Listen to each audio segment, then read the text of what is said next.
Hello, welcome back to the Mason City Institute of Technology. The objective for today is to write a test code that tests the saves compressed function within NumPy as a viable solution to the saving multiple images within one file issue that we've been running into. So what I'm doing on here is I'm just writing a test code that takes an image from Computer Vision 2, another add-on for Python, and converts it into an array using NumPy's super simple asArray function, saves it as a compressed NumPy array, and then immediately goes back and loads it up, converts it back into an image to make sure that it holds all the precision that we need it to, because if the edges start getting blurred, you can start missing critical narrowing and islands, which is essential for our neural net to actually be able to see. So the first issue that I ran into was that NumPy doesn't actually have a NumPy array to image conversion again. So I actually had to go and download Pillow, another Python add-on that makes it very simple to just use a array to image command.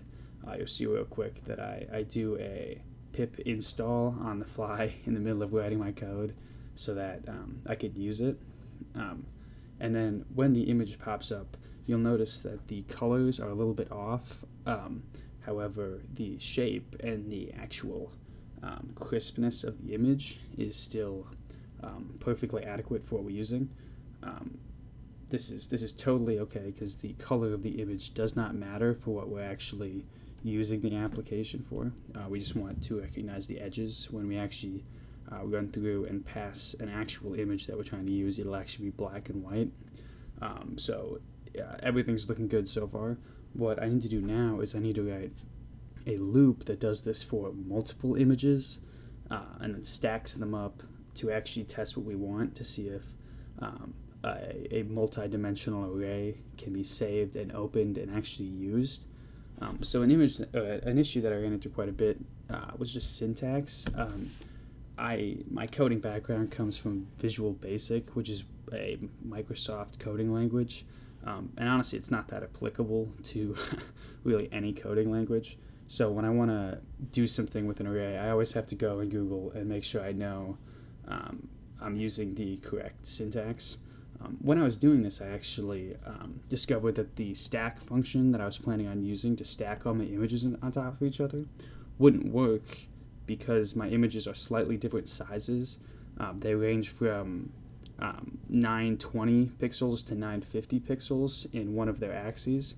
So I actually need to use a resize function to make all the images the exact same size. This doesn't actually distort the image at all. It doesn't stretch it. It simply adds white space around the image. When this was done, it was as simple as just using np.stack and then the list of my arrays to stack them up and open them. When I actually get to open them, you'll notice that the first batch that comes up, the entire image is white except for one strip of pixels running vertical down the center. This is an issue because I messed up the axis that I was stacking them along. So it totally wiped the entire image except for that one set of pixels. And then the next time I open it, I messed up the axis again, where I stacked it along the color axis, which distorts the colors and makes them pretty much unusable. But after that, you'll see that all the images open up with perfect clarity, showing that this kind of proof of concept actually is a viable solution to the multi-saving problem. The next objective will be to convert the original edges image coming in to a black and white image. That way we can totally eliminate an entire axis that we're saving along, hopefully saving a lot of data. So I hope you tune in for next time. Thanks for stopping by.